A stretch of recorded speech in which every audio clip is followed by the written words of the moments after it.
The snow comes early up in the pass, and the men who didn't plan ahead don't get a second chance. One broken wagon wheel can turn a strong crew into starving ghosts by sundown. In a Goldrush town, the most dangerous thing isn't the river. It's running out of time. In every Goldrush, the same thing happens. The miners stare at the ground, praying the next scoop changes everything. But the men who survive, and the men who get rich, are the ones who can walk into chaos and bring order. That's what a workflow audit is. It's not a spreadsheet. It's not a consulting deliverable. It's a map out of the mountains. Here's the truth most people don't want to admit. A lot of businesses aren't failing because they lack customers. They're failing because their operation leaks.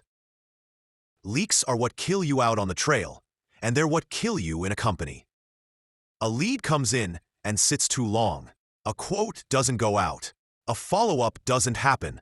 A customer email gets buried. A file gets lost. A task gets repeated.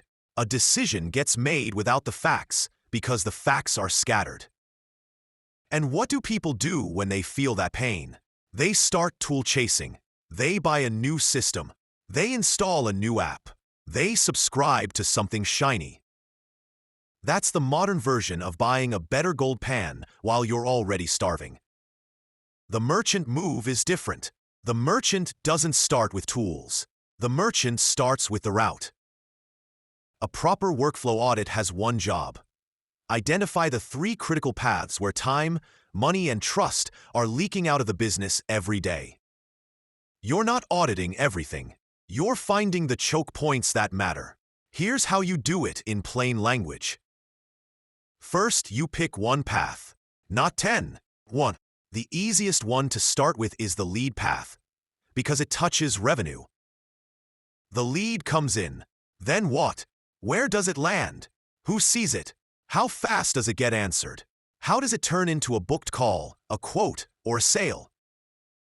Second, you time it. Not with fancy dashboards, with a stopwatch and honesty. If it takes 2 days to respond to a lead, that's a leak. If it takes 3 handoffs to create a quote, that's a leak. If the owner has to check 3 places to see what's going on, that's a leak. Third, you tag the tasks by type. This is where the modern advantage comes in.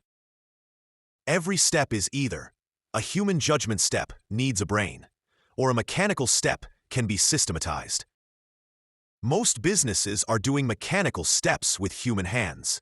That's why they're exhausted. Now here's the part that turns an audit into money. You don't sell AI. You sell relief. You sell speed. You sell control. The deliverable is not a 40-page report nobody reads. The deliverable is a 1-page map. Here's the path. Here are the leaks. Here are the 3 fixes. Here's what it's worth in dollars and hours.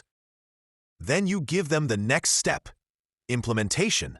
Implementation can be as simple as 3 rails. An intake rail. Every lead from every source lands in one place. A response rail. Drafts the reply and routes it to the right person fast. A tracking rail. The owner sees the whole pipeline without hunting.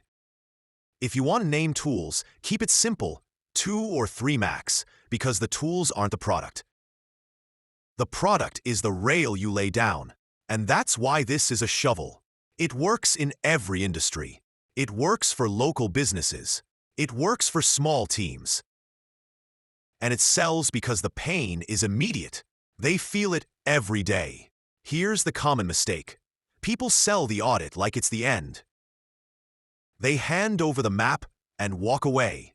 That's minor behavior. Getting paid once for a hard day's work. Merchant behavior is different. You position the audit as the first stake in the ground. The map is step 1.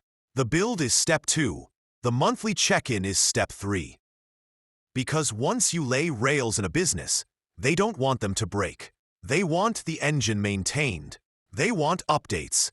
They want improvements. They want someone responsible.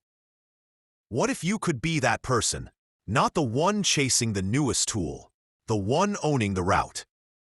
If you want the full map of these positions, the shovels, the rails, the refineries, I put them in the 27 Strategies book at AIGoldrushHQ.com. That's where you start if you're done panning and ready to build something that lasts.